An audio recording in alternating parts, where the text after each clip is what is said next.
Hi, Sherry Colvin with Mini Doll Kits. In this tutorial, we'll be padding your doll. It's a really simple process.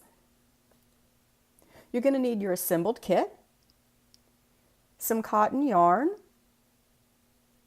some kind of white tacky glue, and a pair of scissors. Now, starting with the legs, take your white glue and put a bead of glue down the chenille wire. And all we're going to do here is take the yarn and, well, you can move that leg out of the way and wrap it around until the yarn fills out the wire as much as you want it filled out.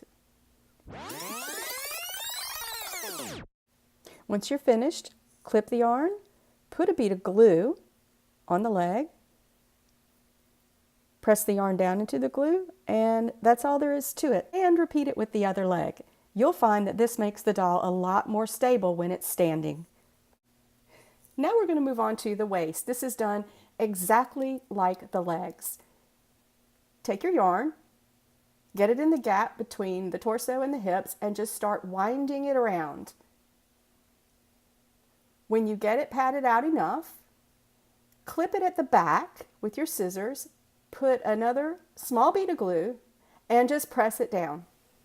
Now, even though you've wrapped it, your waist will still be flexible.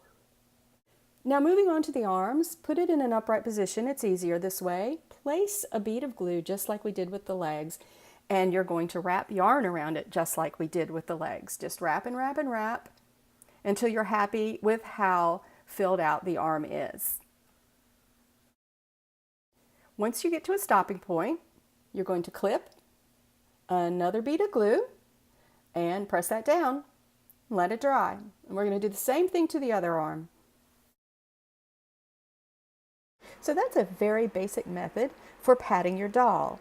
You can take it further if you want, and we'll discuss that in the next video where we'll learn how to put more shape into the doll's figure. Join me in part 2 for fine-tuning the figure. I'm Sherry Colvin at minidollkit.com. Thanks for watching.